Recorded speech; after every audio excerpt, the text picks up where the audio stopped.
Welcome and thank you for joining us for this episode of the Crexi Podcast, an insider's look at all things commercial real estate. In this show, we cover a broad range of topics that both cater to CRE newcomers and industry leaders alike. I'm your host, Yannis Papadakis at Crexi, a comprehensive digital commercial real estate platform designed to empower all commercial real estate professionals with the tools they need to discover and transact property. As a part of that mission, we are thrilled to be launching this brand new show. The Crexi Podcast hopes to provide a window into the inner workings of commercial real estate for this generation and the next. And today, we are thrilled to sit down with Mr. Bruce Stachenfeld. Bruce, welcome to the show. Thank you for having me. Appreciate it. Bruce is a lawyer and one of the founding partners of Duvall and Stachenfeld, a law firm specializing in real estate. Bruce established the firm with Patrick Duvall and Terry Adler in 1997. Were you using a beeper then? We scarcely had email. Can I tell a funny story that is totally pointless and irrelevant to your users for 30 seconds? Please. Okay, so when we started the firm, one of the things we needed was a guy to work in the mailroom. So we did what everybody else does. You put an ad in then the New York Times for a guy in the mailroom. What happened? We got something like 4,000 or 5,000 resumes, which sounds like no big deal, except they all came in on the fax machine. Fax machine, yes, that's what we use. The firm was out of business for almost 48 hours with resumes. So that's what it was like 23 years ago. Back to you, Yanni. Well, his professional experience also includes stints at Latham and Watkins, Mayer, Brown, and Platt. Bruce is a columnist for multiple online legal publications and authored the book, If You Want to Get Rich, Build a Power Niche. He received a JD from Harvard Law School in 1983 and a BS from Tufts University, Massachusetts in 1979. Bruce is a fan of books on business and management theory, including Good to Great by Jim Collins and How to Make Friends and Influence People by Dale Carnegie. That's a classic. He's happily married and completed the Ford Ironman World Championship Triathlon in Kona, Hawaii in 2007. Wow, you're an Ironman.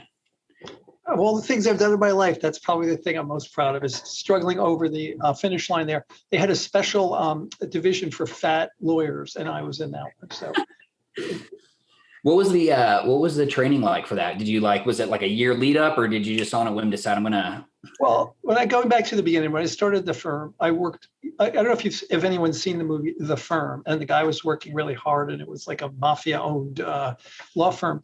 He worked really hard. You know what? He probably worked about 50% as hard as I did. I worked 23 hours a day, no exaggeration, every single day, and collapsed. My wife thought I was going to die. Along the way, I would eat Chinese food at 3 a.m. virtually every day. So I got bigger and bigger and bigger. My maximum weight was about 50 pounds overweight, and I'm not the biggest guy in the world. It was pretty awful. So finally, after fattening myself up, I decided very cleverly it was time to run an Ironman. So it took me 9 years from age 40 to age 49 to finally be in shape enough to run the Ironman. I didn't do very well, but I'm proud. I finally got over the finish line pretty much before the cutoff at midnight. So that's my story. Congratulations. That's amazing. That's actually a really inspiring story. Have you ever read or listened to David Goggins's stuff at all? Apologies, I don't think I know him. Sorry. David Goggins is a former Navy SEAL and is one of the few people to actually go through SEAL training school multiple times within the same year. And he was a huge guy, very overweight, and went from zero motivation, like super overweight, to completing SEAL school twice in the same year. And then the second time when he actually completed it, he ran the final stretch on a broken leg that he duct taped together to finish the race. He's kind of extreme in terms of his things, but he tougher than me. I think that's fair to say. Well, let's jump into some of the topics that we've got cooking for today's podcast. First off, let's dive into your background and what got you started in commercial real estate as a law practice. Did you know that you wanted to be a lawyer first and then real estate came later? Walk me through that. No, I mean, it's interesting. In the law world, virtually nobody, I think it's probably still true, wants to be a real estate lawyer. Because most people don't even know what it really is. And I was no different. I wanted to be either a litigator or a corporate lawyer because that's what lawyers do, right?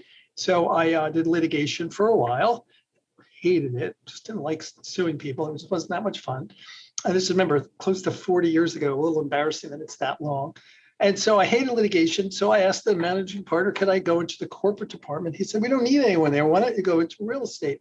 And I still remember the conversation. It's one of those things that was life-changing. And I said, what do they do?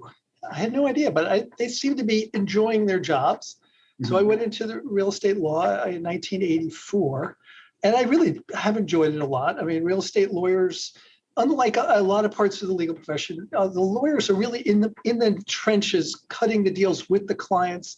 They're almost like business people with a legal degree, and a lot of times the lawyers become business people. If you look at a lot of the movers and shakers in the real estate world, they're usually either accountants or lawyers in a prior life, and we're smart enough to throw that away eventually and go over to the business side. So I always enjoyed it because it was, not only words on a page, but you could think and create with the clients. And that's what I've been doing pretty much, I guess, for 39 years now.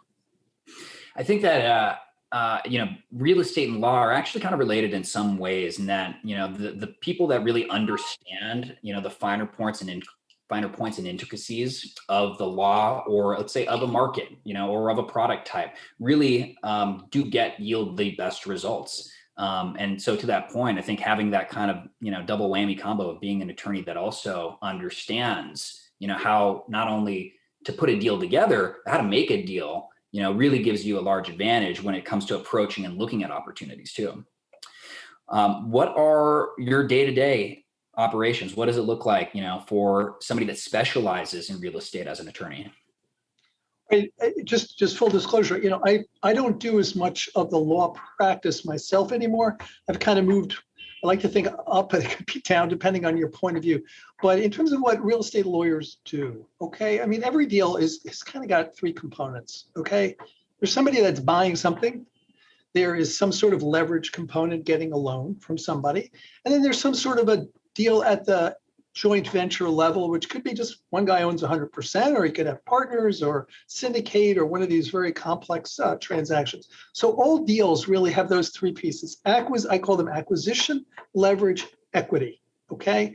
And they all blend together because obviously all the three things have to happen at the same time at the closing, right?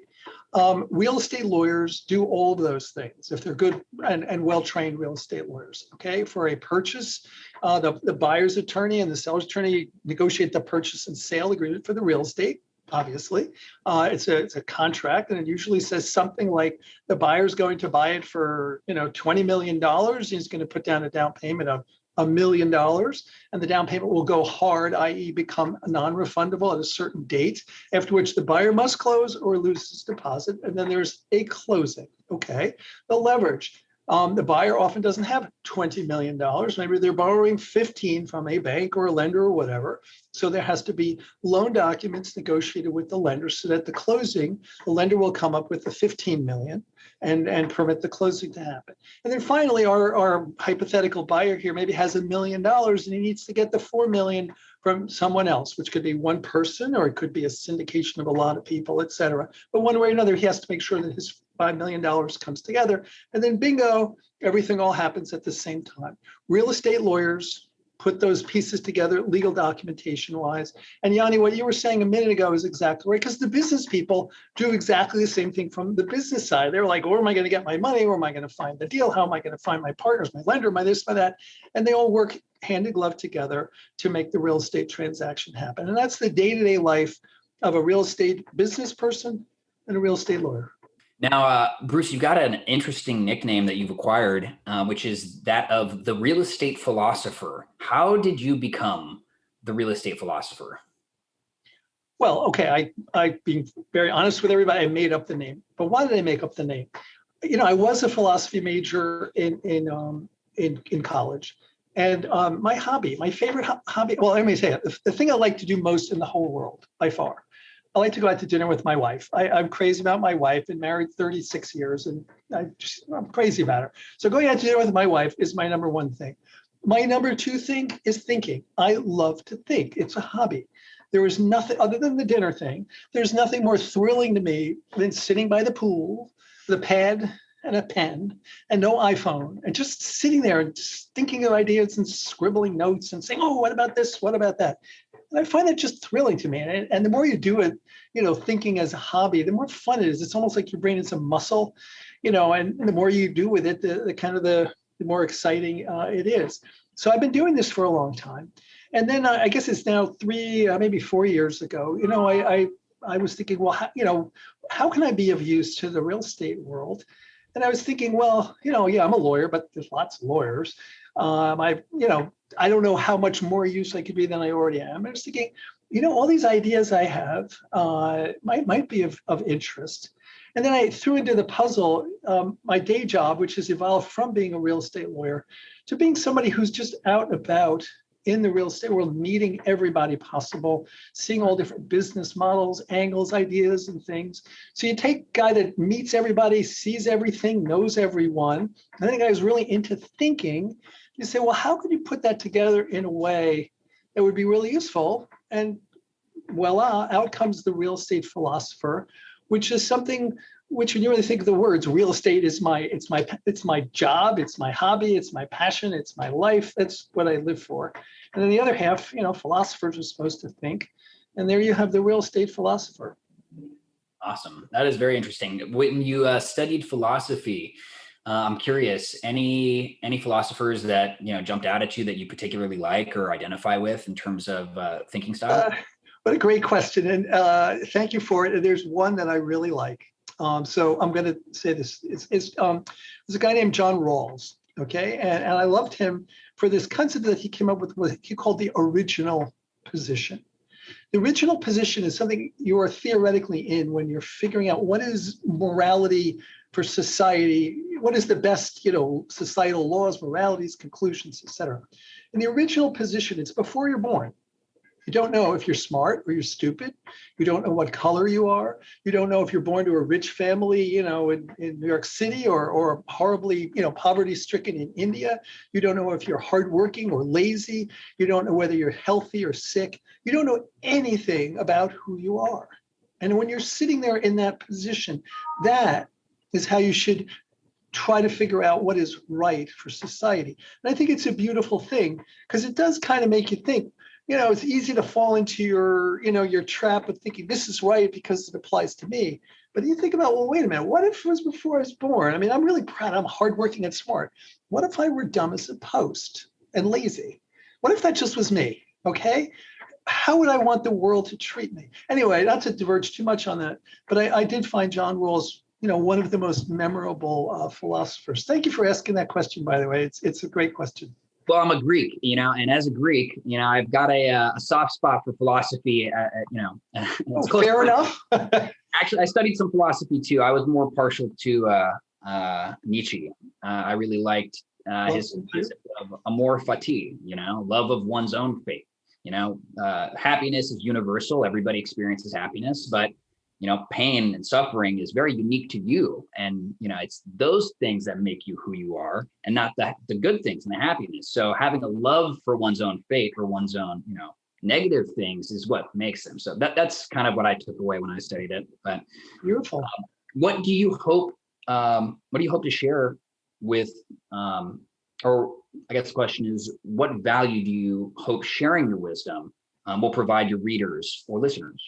So one of the things I do, and you mentioned, I like to read books. Okay, I love to think I'm some sort of creative genius. Maybe I am some days, I don't know. But the thing I have learned so much is that I get ideas from other people, and other people often are so much smarter than me.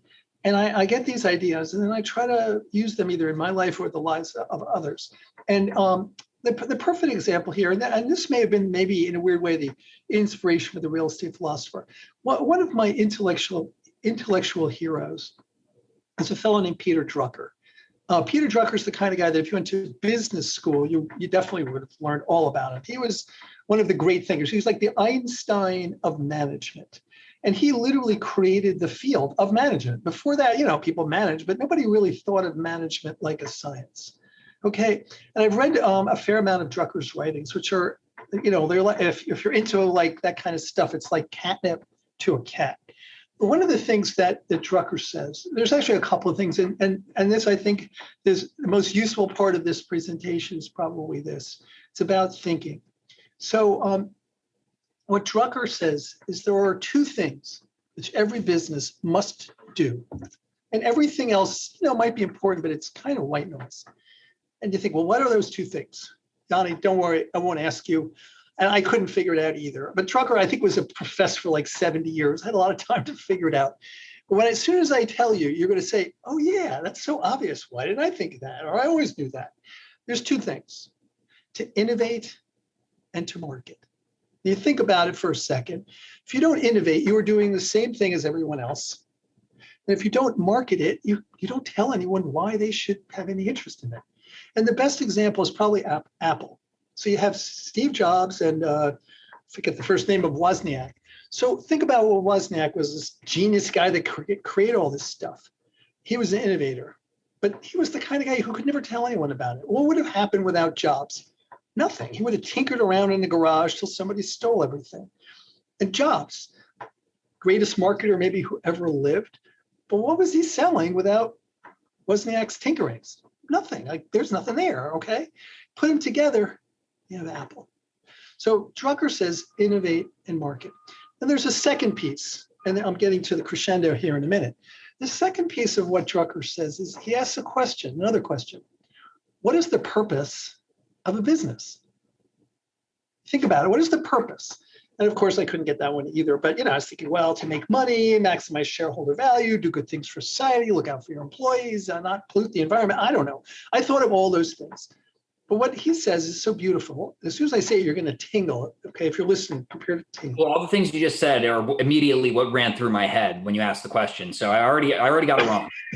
So Yanni and me are equal intellects here, despite our philosophy background. So he says the purpose of a business is to create a customer. Now start thinking about the brilliance of that for a second. And I'm tingling right now. I'm sure everybody is wherever they are. Called it on the tingles. That actually it is kind of cool. He didn't say find a customer. He said create one. Okay, think about what that really means. It means you're doing something that's special, that's different from everybody else to create a customer, like a smartphone. I mean, did anyone know they needed a smartphone 10, 15 years ago? No, nobody knew. They even heard of it. So the customers were created, and that, of course, launched one of the most transformational, things in the business world in the last God knows how many years. So I gel it down to this, and this was the first article I wrote as the real estate philosopher. What you should be doing, whatever it is that you do in the real estate world, you should innovate and market to create customers. If you're not doing that, you're probably blowing it. I'm not saying you definitely are, but you probably are. If you are doing that, it doesn't assure success, but it makes it very likely that something really cool could happen to you. Anyway, that was probably the thing that maybe launched me as the real estate philosopher. And you're absolutely right. There's plenty of examples of people that can market but don't innovate, and they fall behind. Right? They're relevant, and then all of a sudden somebody else is in their spot, right? Because they did not do the work. And then there's people that are brilliant that can innovate that have no idea how to get the word out there and market it too. So that rings very true to create a customer. Now let's move along to a little more recent insights. Why don't we dive in? One of your long-term predictions for commercial real estate in the next decade is that we're witnessing a momentous diversion of capital into non-REIT commercial real estate and its growth as an individual investing class. And before you answer, can you just explain for a layman like myself the difference between REIT and non-REIT commercial real estate? Okay, I think maybe what I was saying might have got a little mixed up. Let me explain what I mean. Sure. So about, I guess it's 3-ish, might be 4-ish years ago, real estate became a separate asset class. Now, what does that really mean? Well, if you talk to your wealth manager, your financial advisor, she's always saying something like, well, you have to have a certain amount in stocks, a certain amount in bonds, and a certain amount of thing called alternatives. Alternatives is what? Well, it's like gold, it's commodities, and real estate. Okay, so stocks, bonds, alternatives. Have a nice day. Oh, they changed it, whoever they are. I'm not sure who the they is. They decided, no. Now it's stocks, bonds, alternatives, and real estate. Ooh. So think about that. So of the, $117 trillion in the world, of which maybe, I don't know, a third is wealth managers telling their clients what to do. They're now saying, Toby, you really should have 7% of your portfolio in real estate. And what does the person say? Well, if he's a real estate player, it's like, I already do, okay. But if it's somebody that doesn't really know anything about real estate, they're thinking, oh, okay, I should put some money in real estate. Well, where do I put it? What do I do with it? Okay, now the wealth managers of the world aren't going to tell their clients, well, you should buy a piece of land and dig a hole and build a building. They're not going to do that. And they're probably also not going to say, do some risky, crazy thing like, buying CMBS, structures that nobody really understands. Instead, they're going to say something like, well, you should buy nice, safe, cash flowing real estate. Okay, the best example is a thing called a B-REIT, which was something launched by Blackstone. It's Blackstone's REIT, and it's something which people put money in, and Blackstone, is a brilliant company, manages it so that it throws off a return. I don't know the exact number, but I'm guessing it's 4, 5, or 6%, and it's pretty safe. And something like $1 billion a month, anecdotally, is going into this. It just keeps growing this enormous pile, and it keeps buying nice, safe real estate. Now, the theory I had here, and I think it's proving out pretty strongly, is this. These wealth managers telling people to put money into real estate for diversification, and I call them diversification purchasers. They're not stupid. I don't mean that by any means. They're just not sophisticated in real estate. So they are basically putting their faith in either big names or whatever, and their goal is to have a nice, safe cash return. Now, why is this relevant? Well, there's some big things that this can do in the real estate world. First of all, it's a wall of capital. And since it's a wall of capital and is expecting like 4% is wonderful if T-bills are 1%, well, if you're in the real estate world and you're usually trying to get, 15 or 20% returns, you don't want to compete with that money, right? Because you're going to lose out. It can pay more than you because it's got lower return thresholds. Instead, you would be thinking, well, instead of competing it, how could I maybe harness it? Maybe I could build something and sell to that wall of capital, or I could raise that capital myself and put it to work. In any case, the overall thesis that I had, which is definitely proving out in a big way, is that money from what I call diversification purchasers has been pouring into the real estate world for years. COVID obviously interrupted things as the stock market went nuts up and down and this, that, and the other thing. But that's already, as far as I can tell, over, and money is now pouring back in after probably a relatively short hiccup back into this pile of capital for the real estate. You first wrote an article covering this back in 2016, as real estate officially was designated a separate investing class. Where is the industry now on its timeline? You mean, I'm not quite sure I understand the question. Sorry. I mean, it's moving along. I mean, it's definitely moving that direction. In other words, you still have everything that people were doing in real estate is still happening. I don't mean to say it's not, but I would say this wall of capital just keeps growing and growing as a presence there, which is probably overall good for the real estate world, unless you're competing with it. So, its inclusion as a new asset, would essentially create more demand for it. Do you believe that as other things make their way into that asset class status, that may have, the opposite effect on real estate? For example, Bitcoin now has become, pretty popular for, a lot of financial planners to include in their clients' portfolio. Do you see as other kind of investment channels make its way to that, that level, that echelon, that detracts from or hurts commercial real estate in any way, or perhaps helps it? It's another very good question, and I'm glad you asked it too. So the way I would approach that is this: whether anyone really likes it or not, there are two emotions that we have when we're investing. Okay, and Warren Buffett says it much better than me, but it's fear and greed.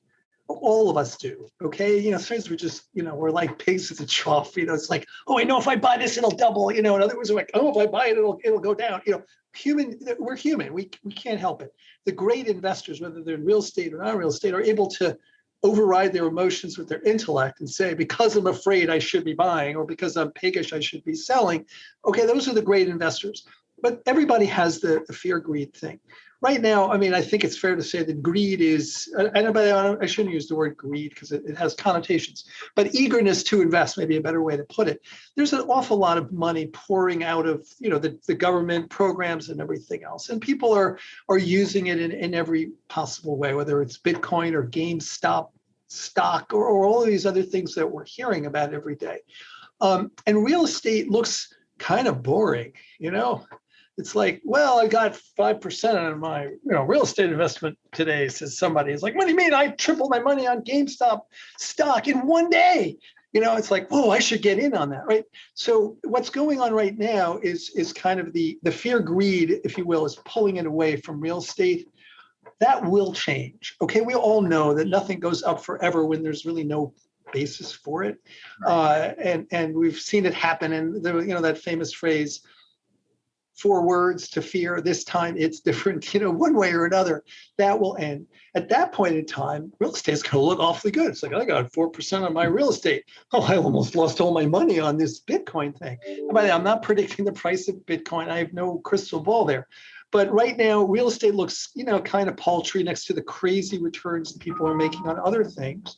But that will change. I think part of that is that the FOMO of real estate is such a slow burn, Yeah, that's a good one. You don't really experience it until really, real life example. There is and the property that I'm at right now, I bought this in 2016. Down the street, there was 3 houses on one big lot that was just totally defunct, right? And I was like, somebody could probably do something interesting with that. And somebody did, right?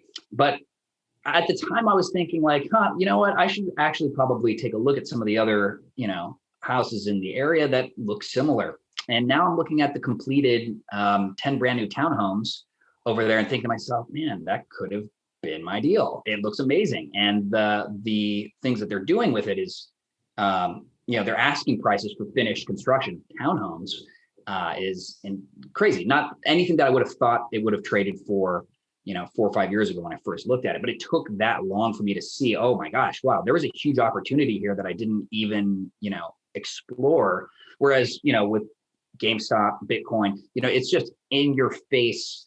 It seems like every day or every week there's some story, something happening. So I think the FOMO for real estate is really a slow burn. And that's kind of why it kind of lags behind a little bit. Do you see changes coming to the sector? If so, what are you? I know no crystal ball here, but what do you sense? When you said a sector, you mean? For example, a commercial real estate. What changes ahead do you see in terms of new capital flowing into the sector? Well, let's see. I guess the biggest changes is there's more fluidity of ideas and things that are happening in real estate than before. Real estate was probably the quintessential non-disrupted and non-disruptable asset. By the way, I hate the word disruptive. Ever since the Innovator's Dilemma by that guy, but he's got a point. Fair enough. I just don't like the word that much. But if you think about it, somebody built a building. It's a church. It's an office building. It's a shopping center. And that was what it was. And that shall never change. And that whole theory is really what's come under, I guess, attack in the last, 5-7 years. We've seen things like what's loosely called prop tech, real estate technology, which are things that, can convert that building, whatever it was, to something else. The church could say, well, I've got air rights over it. Maybe I should sell the air rights, have the developer rebuild. I'll have a chapel underneath, and there could be condos above it. The shopping center obviously could be repurposed. All these different things could happen. The office building could turn into co-working, the apartment building to co-living. All these different things are happening. So that is going on. In addition, in the fundraising world, the normal way of getting money is modifying. You're seeing things like opportunity zones, which are really a puzzle because the money that goes into the opportunity zone is almost certainly money that was not in the real estate world. So the real estate people are hunting for capital outside the real estate world, which is not in their comfort zone. It's a very tricky thing to do. Then you've got this thing called crowdfunding, which used to be something that, nobody really knew what the heck it was. It was just for small checks. And all of a sudden it's raising 10 million per deal. And it's like, oh, that's actually really money here. Maybe we should look into that. So all of these different things are happening. And this goes back to the thing I said at the beginning. If there's one thing I would encourage people out of my real estate philosopher or whatever to do is think, be open-minded, look around. Whatever you did before, it might still be the best alternative, but there may be all different ways to do business. So the biggest thing that's happening is kind of this cataclysm of ideas and angles and excitement, I think, whether it's the venture capitalists investing into the real estate world or the crowdfunding or the prop tech or whatever it happens to be. I know I'm rambling a little, but that's the best. No, and I actually really like this thread because I feel like there is so much right now and a lot of information and prop tech, fintech. It seems like every week there's something new to kind of sink your teeth into. How do you filter it? How do you, do you approach, for example, there's a new e-REIT that you can buy into through an app called Fundrise. Are you familiar with this? So, I was curious about this. I said, look, this kind of looks interesting. It seems like a REIT targeted towards millennials and Gen Z's younger demographics that are very integrated in their phone and trying to, pull some of that, new tech into the space. How do you distinguish between kind of worthwhile developments or things that you should be following in the industry or, noise? There's no answer to that question except that maybe the obvious one, which is you just have to use your head as best as possible, assess the risk and reward, try not to get, sucked into hype. You don't necessarily believe that just some guy is talking a good game, it's really going to happen. Recognize that things go down as well as up. And if the reason it's going up is just based on emotion and excitement, that could disappear in a second and you could get wiped out. And I guess the thing that is probably the most important, the clients that I have that have lasted for a long period of time, this is maybe the best answer. The clients that last forever are ones that have basically Warren Buffett's theory in mind, which is they don't really worry about making money. They worry about not losing money. And if you just do this simple math, I was a math major along with the philosophy. If you have $100 and it goes up 50% one year and it goes down 50% the next year, how much do you have? Most people without thinking will say, oh, you're 100, right? I don't know, 50 now. No, you've got 75, right? It went up to 150 and then it dropped to 75. The point there is this. Losing hurts a lot more than winning helps.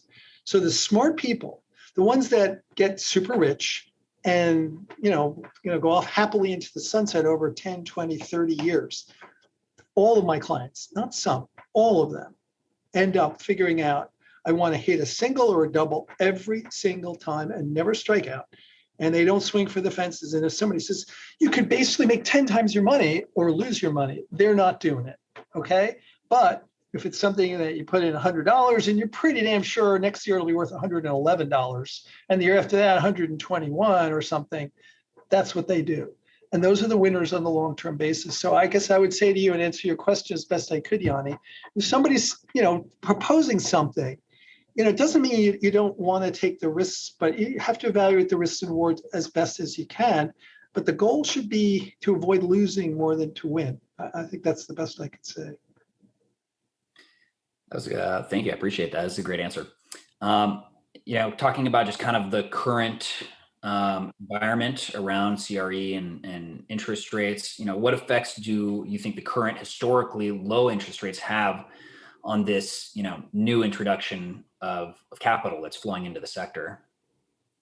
And I know that interest rates we're starting to see a little bit of movement now. So maybe this question isn't as relevant at the moment, but we have seen a long wave of, historically low interest rates. How has that changed the shape, at least what you're seeing in terms of people coming into the market?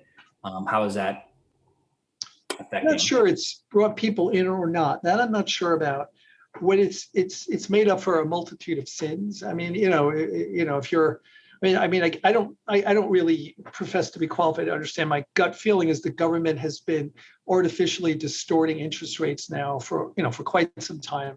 I suspect globally that's been happening. To keep the game ball off, nobody wants high interest rates to, pull the economy into a recession, whether it's here or anywhere. So the governments keep shoving interest rates down as best that they can. And I guess if you think about it, if you bought a building, you paid too much, you blew it, okay, and it's kind of a piece of junk, and you're stuck with it. But interest rates are like 2%. So you kind of can keep it, because even though you did a terrible job and, whatever risk reward analysis you did on the purchase was a failure, and it's, it was, what if you bought it for 100, it's maybe worth 60 today, you would still keep it, because, it doesn't cost that much, because 2% interest on the loan, you can still keep it. So maybe your goal is just milk it as long as possible, and as long as it's, as long as interest rates stay low, and hope some miracle happens to change it. If interest rates really shot up drastically, I suspect you would be putting an enormous number of deals into default. And then you have workouts, and you have all sorts of bankruptcies and everything else. So that's what's happened so far. Will interest rates keep going up? Nobody knows. I mean, everybody thinks they should have gone up 10 years ago, and they keep going down. But if they go up, you're certainly going to see stress throughout the system everywhere. You're going to see some eager players that have big war chests of cash to buy, and they're going to, get their chance. I like to call them the dry powder men. Yes. Now, post-COVID, any predictions regarding foreign capital? I know, over the last year, everybody's kind of just waiting and watching and trying to get the best pulse they can on the market, with vaccines starting to go out and, local restrictions starting to be lifted in some states and major cities. What do you see, anything in the tea leaves in terms of how this affects, the remainder of the year, assuming COVID is on its way out? So here are my predictions, and let's hope they're right, but they're the best I can do. As far as foreign capital, I don't really know. My guess is it will increase coming in, because the U.S., with whatever issues this has, is still one of the most, biggest, most liquid, stablest, if you will, economies in the world. And it does attract capital from pools of capital that are, say, have $500 billion and have to make bets of $1 billion a piece. There's just not that many places to put it. So my guess is that will resume if, the spigot there will come on. So my predictions are as follows. I think that office will be fine. Okay, I know everybody's worried about, work from home. I'm sure there'll be some of that, but that was a trend that was going on beforehand. Actually, let me back up. Let me restart that, answer that question. So, all right, that's a really good question, and there's a whole bunch of answers. Let me start with the biggest picture statement, which is this. I think COVID is a red herring for real estate. Now, it's a big ass red herring, okay? It's the biggest red herring ever seen in the world. But what I think COVID really did is this. I think that it wiped out businesses that should have been wiped out long ago, like certain retailers, let's say, that were walking dead, and now they're dead. And that was, probably healthy for the world, so that the people that work there, the people that own, the people that invested and lent on it can all do something that I hope is, happier, more productive, and they'll have better, overall success in their lives. It did that. I think it also pushed along certain trends, like, working from home is a trend that was kind of percolating for a long time, and it's probably increased a decent amount as well. And a whole bunch of other things happened faster than they would have. But if you take a step back and you look at the different asset classes, I'll treat each one in turn. If you look at office, my thesis, and I've written a whole bunch of articles on it, is that right now you look at like the media with its desire to, come up with like all these banner headlines, like office occupancy at 15% in New York.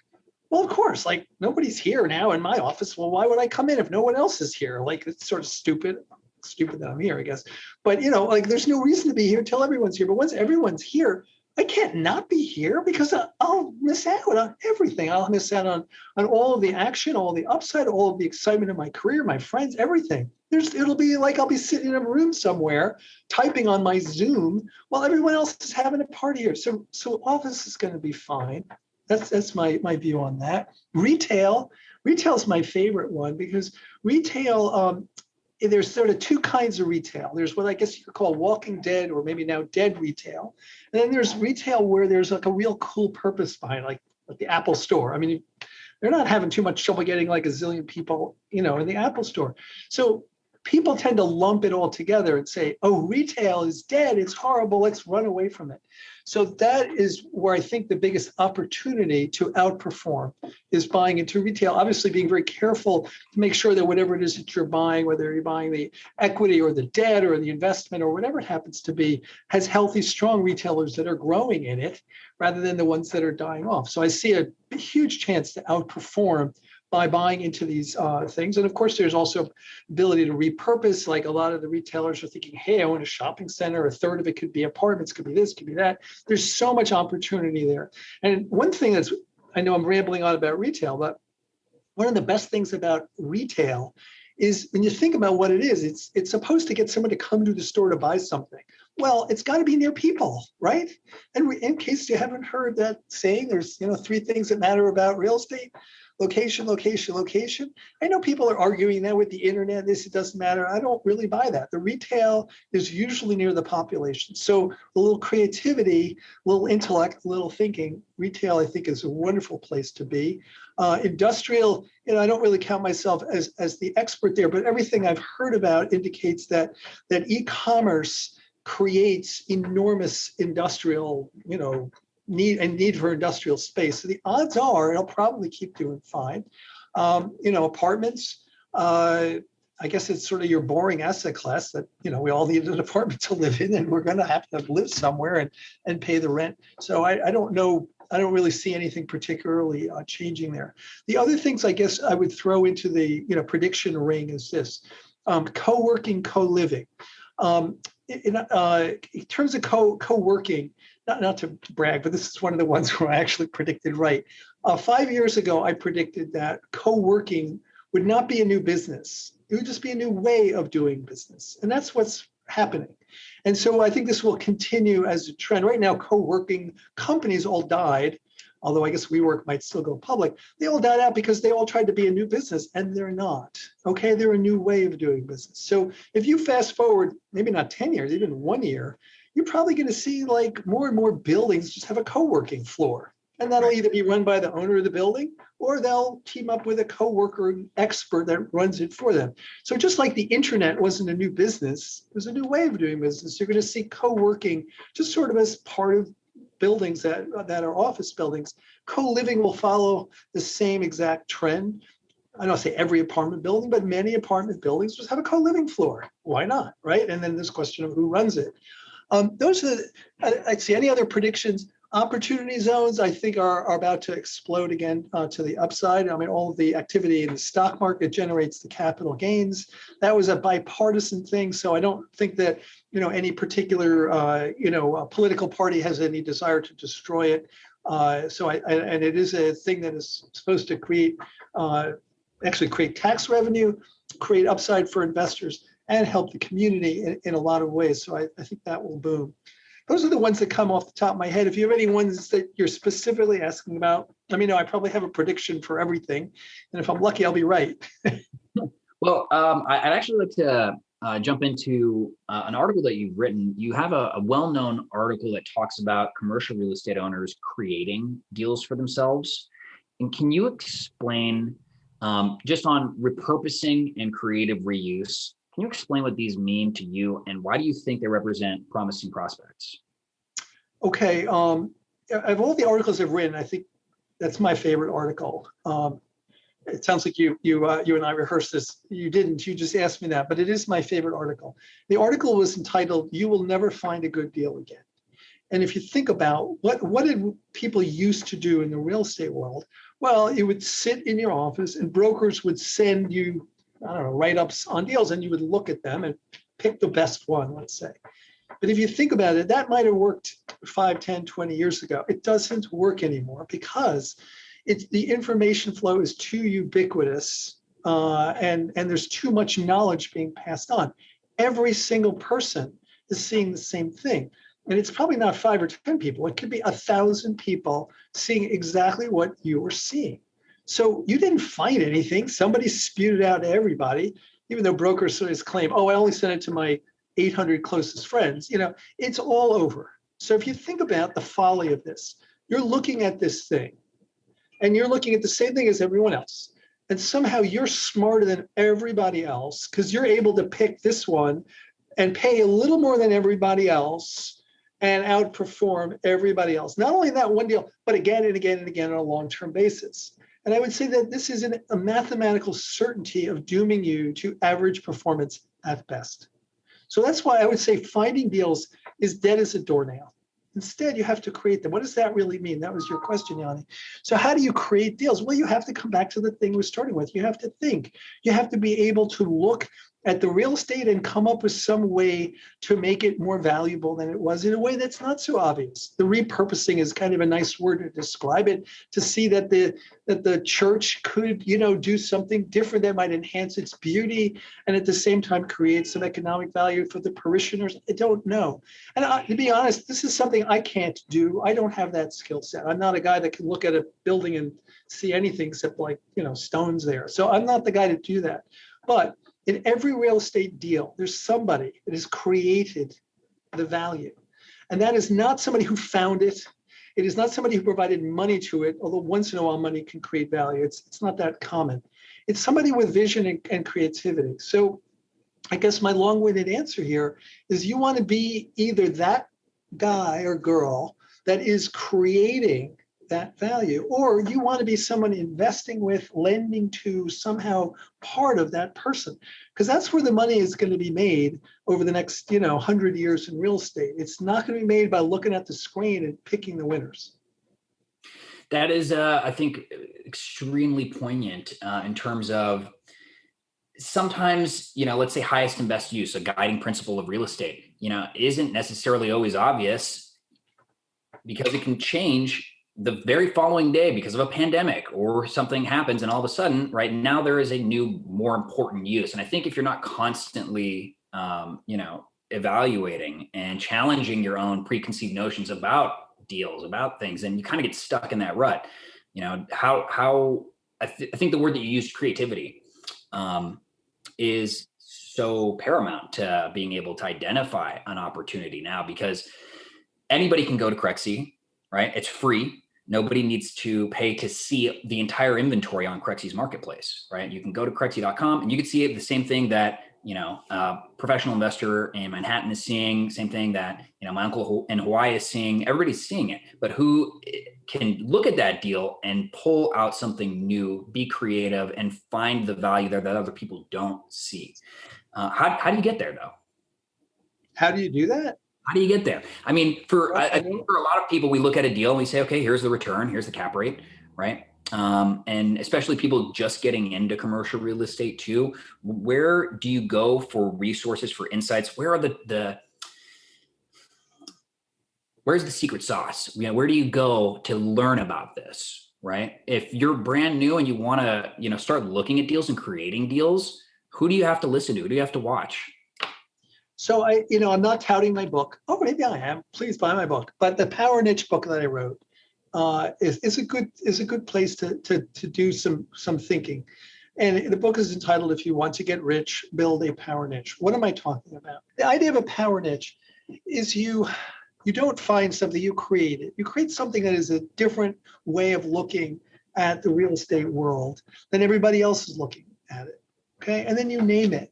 All right. So let's say you're looking at multifamily in New York. Okay, that's not creating anything. It's already there. All right. There's a big thing called multifamily. You didn't create anything. So how do you do this? How do you create something different? But if you start playing around with the industry, the buyers, the different people, and you start thinking about how you would be able to put something together in a way that isn't already there, and you create something, and then you tell everybody about it, and it starts to turn into something that wasn't really there at the outset. Okay, and here's my favorite example. There's so many different tendrils of that in terms of where people are doing things. But one of the best ones I've heard is from developers. Many of the absolute best developers that I represent or have relationships with say they become mavens of the zoning code. They learn everything about the zoning code, and that's where they get their ideas. Because it's like if you're looking at a multifamily building and say, God, that would be amazing if I could turn it into an office building. But the zoning code says there's not a prayer you could do anything like that. It would never happen in a million years. Well, that's a waste of time. But if you understand how the zoning code works, and maybe there's a thing that a multifamily could be half office without as of right or something, then maybe you've got some way to pull it off. So some of the most successful creators of value really start with learning everything they can about the zoning code, because that without, if it's on your side, you can do a lot, and if it's not, you can't. That's probably the best example. But honestly, this isn't what I personally do. Okay, I'm not a real estate developer. I don't have that skill set to be able to look at real estate and figure out how to create value out of it. I'm constantly amazed at my clients' creativity and that sort of thing. But I'm not a developer. So any creativity you care to share or can share with us so that you thought, wow, that's very unique. That's impressive. I should have a stock answer for that. Thinking of one. Let's see. Being very honest, nothing is coming to mind at this moment. So it's probably, you got me on that. I should probably have, as soon as we're done, I'm sure I'll think of something, but I don't have anything right That's always how it works. Hard to say. The one we just jump along to, Bruce, where do brokers and other intermediaries fit into this new regime of commercial real estate investing? So this is one of the toughest nuts to crack, okay? Because, one of the worst things to be in any industry, anywhere from the dawn of time all the way to the end of time, is a commodity, okay? You don't want to be like everybody else, or you just get commoditized, which means your pricing power, your use, your value evaporates, okay? The seller virtually never thinks of themselves as a commodity. The buyer always tries to commoditize. It's just sort of a natural thing, the way our brains work. So if you're thinking about a developer, a broker. So you think how could a broker, come up with a way to succeed? So here's what I would be saying if I were a broker. I would use the network, okay, as much as possible. This is a whole other thing we don't have time for now. But one of the things I've learned over the years is this: 4 words are my mantra, okay? I remember Bill Clinton famously said, it's the economy, stupid. For me, it's the network, stupid, okay? I remember that every single day. And I have it it's a sticky thing on my desk that reminds me that the network is everything. So if you're a broker, okay, you have a network, okay? You have people you know. And it could be 2 people, it could be 20, 200, 2,000, or you could have a huge dispersion. But that's sort of your sandbox. That's where you're playing, okay? And you want to come up with a way in that sandbox to be memorable and useful, all right? So memorable is the first thing. You have to name whatever it is that you're doing in a way that people remember it. I was talking to a broker, and what he told me, he said, I call all these people to see if they want to sell their building. And I asked him, well, how many calls do you think that owner gets in a year? He says, well, probably gets called 2 or 3 times a day. I did the math. That's like 1,000 calls a year that this poor owner gets from people saying, hi, I could sell your building for you. So think about what that means. Well, that's on the one hand, that would be horrible. On the other hand, think about how you could change that game. Well, you've heard of something called $1 Million Listing. Okay, everyone's heard of it because it's really hard to forget, right? $1 Million Listing. That's when $1 million was a cool thing. Now, I guess $1 million is actually a small listing, but it was something that was memorable. So if I were a broker, I would come up with a way to name what I'm doing in a way that is, somehow memorable. To harken back, and I think this will show my age and maybe everybody else. There used to be a guy that old people remember called Crazy Eddie. Crazy Eddie was a seller of stereo equipment, whatever that used to be. And he was the most horribly annoying creature on the planet. I think he went to jail too. That's another story. But he was the most horribly annoying person. He would scream on the radio, scream, come to Crazy Eddie. His prices are insane. And he would say this again and again and thousands of times. And you would roll your eyes and you would be sick and you would turn off the radio and you would yell. You hated it. But if you were going to buy stereo equipment, that's where you went because his prices are insane. So one way or another, you don't want to be a jerk that annoys everyone. Of course not. But you want to come up with a way to be memorable so that the person, this poor guy that got 1,000 calls, remembers your prices are insane or $1 million listing or something. All right. That's the first step. And then the second step is to be busy and let people remind them, hopefully in a respectful manner, that you're not being, chaff, that you exist and that this is the name of what you were doing. And then the last piece, and this is the hardest one, is to come up with a way that there's actual value in what you're doing. So the $1 million listing guy, I think he was legitimately making a point that I am, very connected in that market and I have a lot of buyers and a lot of sellers and I will provide value for you. I don't know if that was really true or not, but it probably became a bit of a self-fulfilling prophecy. I suspect the guy screaming out his Crazy Eddie probably did have lower prices, although I never compared it. I don't know that I ever went to one of his stores. So those are the three things I would do. I would start with, it's the network stupid. I would name what I was doing in a way that was unforgettable. I would be really busy on the network. And then I would try to come up with a way that I'm providing some level of value that really does differentiate me from everybody else. That's what I would do. It's great advice. I know that, from personal experience, it wasn't too long ago, I was starting off as a broker with so many developments online, social media, different apps. Brokers have really taken ducks to water. I'm seeing, brokers adopt Instagram and TikTok and all these different channels where they can establish a brand, establish themselves and kind of plant that flag too. It really behooves early adopters to get in there and get their hands dirty because they're the ones that get that, Yep. the early pop, that early rush. Case in point, while I was a broker at Marcus, Crexi was marketing my deals. I was an early adopter of Crexi, which means that when Crexi started marketing my deals to buyers, they were selecting from, a handful of people, right? So I got a lot of love very early on. That was one of the unfair advantages I had of being an early adopter. So I think there's oftentimes, at least personally, while I was going through brokerage, there were times where I felt like, I just don't understand this. Right? Like how do I, turn an Instagram post every day into a listing? I just didn't connect, the through line first. And then later I realized, oh, wow, this person isn't, prospecting for listings on Instagram. He's building a brand. And what he's doing is he's planting his flag in Instagram. So when people are on there and they want to know who's the CRE expert, they search, he's got a ton of traffic there already. Yep. I think that is excellent insight. How do you kind of pick and choose? I'm kind of answering my question here, but how do you pick and choose, what to spend the time and the resources into adopting? Well, that I guess, I guess the answer there is that's something you have to figure out for yourself. There's an element of guesswork there. Go back to Drucker. Drucker points out that all variables in business can be modified. You can always put more workers on the job. You can spend more money. You can do everything. But one variable cannot be changed, and that's time. You only have a certain amount of time per week. And this goes also to this whole network theory that,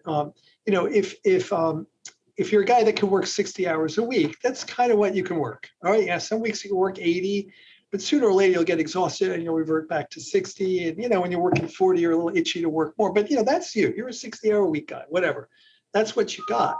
And so if you think about how you're spending your time, what you should be doing is think about the risk reward of the time that you're doing. So if I'm a broker, I would not want to be spending 10 hours to try to get one listing.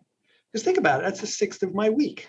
And the odds are statistically high that almost all of my things will end in failure, right? Just in a brokerage, you have to be ecstatic with a 2% conversion ratio, just like a baseball player that hits 300 is striking out 7 out of 10 times and loving it, right?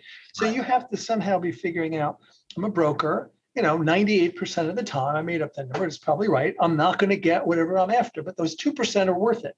So my game should be to figure out how I can get as many at-bats as possible per week or per day or year or whatever it is, and spend the least amount of time at bat. And that's why the network is so powerful, is because if you're not spamming people and annoying them and just getting to the point where people just don't want anything to do with you, if you're providing some kind of value, like maybe the real estate philosopher, then you are getting more at bats per minute or per second, if you will, because you're dispersing to a lot of people.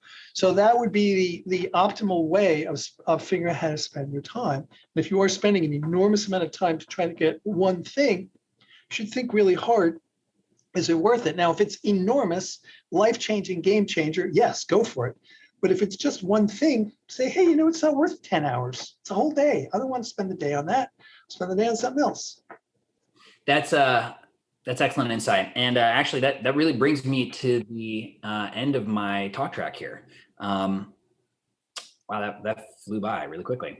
It was fun speaking to you. I really enjoyed this, and hope some of the things that we talked about will be of use to your listeners, I pray. And I will leave one thing with you is this, to the extent you possibly can, turn thinking into a hobby. You'll be shocked at how it changes your life. And the way to do it, okay? I mean, for me, I like a glass of scotch while I do it. You don't have to do that. But I like to sit alone by myself.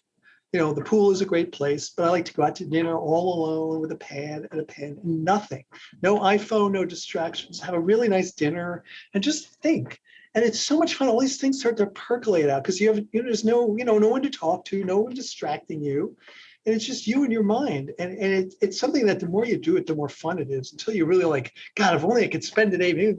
Remember I mentioned I love my wife, but if she just was out for the day, I could spend the whole day thinking. It would be so much fun. So that would be the thing I would leave your listeners and people with.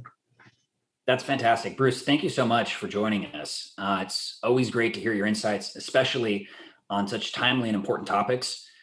We really appreciate your time today. I know you're very busy, so thank you for taking a moment to sit down with us and give us a lesson in real estate philosophy. And thanks for having me. Appreciate it. I've become a fan of Crexi. I just met you guys and I'm very impressed. So thanks for having me. And where can people find you online if they want to get in touch? In terms of finding me, if you just Google the Real Estate Philosopher, I will pop up. And if you've got a question, my email is on it. Ask me, and I respond to almost everything. So love to hear from you. And once again, Crexi people, thank you so much for having me. Absolutely. Thank you for coming. And thanks to everyone who tuned in today. If you enjoyed this episode, be sure to not miss the next one. Visit go.crexi.com/podcast. That's go.crexi.com/podcast. And sign up to get the very next episode delivered straight to your inbox. Of course, you can also subscribe to the Crexi Podcast on your favorite podcast app, or check out our YouTube channel for video recordings of each episode. Goodbye, stay well, and be sure to tune in next time.